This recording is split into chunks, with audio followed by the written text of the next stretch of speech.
How Women Rise.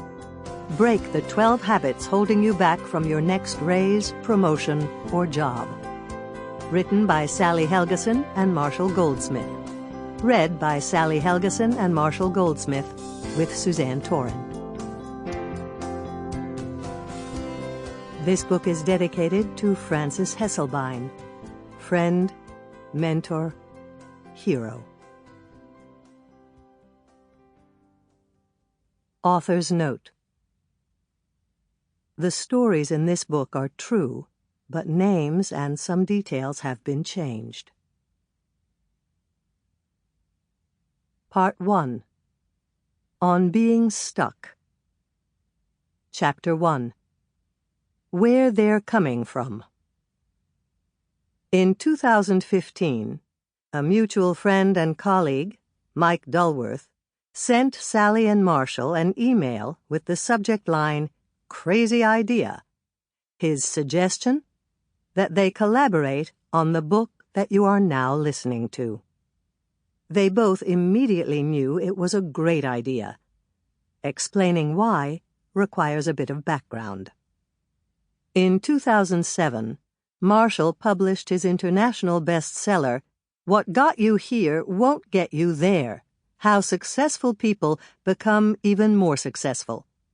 There was a gold sticker on the front cover that read, "Discover the 20 workplace habits you need to break."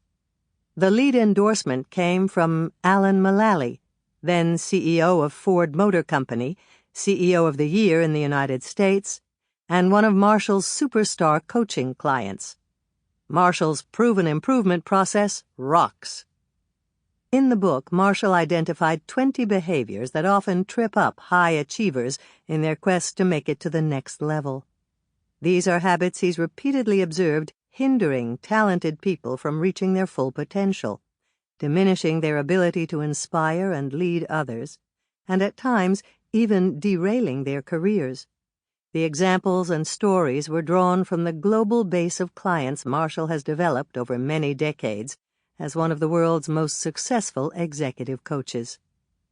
A key insight in the book was spelled out in the title.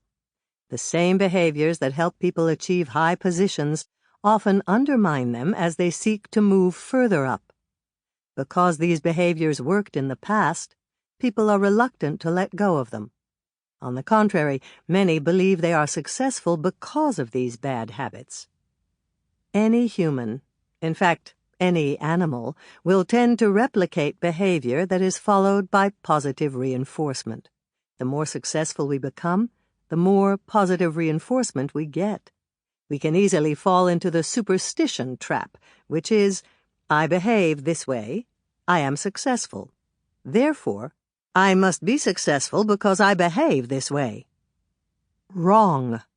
We are all successful because of the fact that we do many things right, and in spite of the fact that we are doing some things that actually work against us. Marshall wrote the book for a broad audience, not just leaders at the top of their organization's pyramid or ladder, but those on the middle rungs as well. What Got You Here is basically for anyone whose behavior gets in the way of where he or she ultimately wants to go. Since publication, Marshall has traveled the world sharing and developing the ideas he put forth in the book. But in the course of doing so, and especially while delivering a series of workshops for women based on his 2015 bestseller, Triggers, he came to recognize that some of the more aggressive and self-centered behaviors he identifies as problematic in What Got You Here are less likely to be stumbling blocks for successful women than they are for men. For example, instead of claiming credit they don't deserve, women are often reluctant to claim their own achievements. Instead of always needing to be right, women are more likely to be hobbled by the desire to please or the need to be perfect. Instead of refusing to express regret, women often can't stop apologizing, even for things that are not their fault. Everyone has self-limiting behaviors, for the simple reason that we are all human. But although men and women do sometimes share the same undermining habits, they frequently do not. Women often face very different challenges Sample complete. Ready to continue?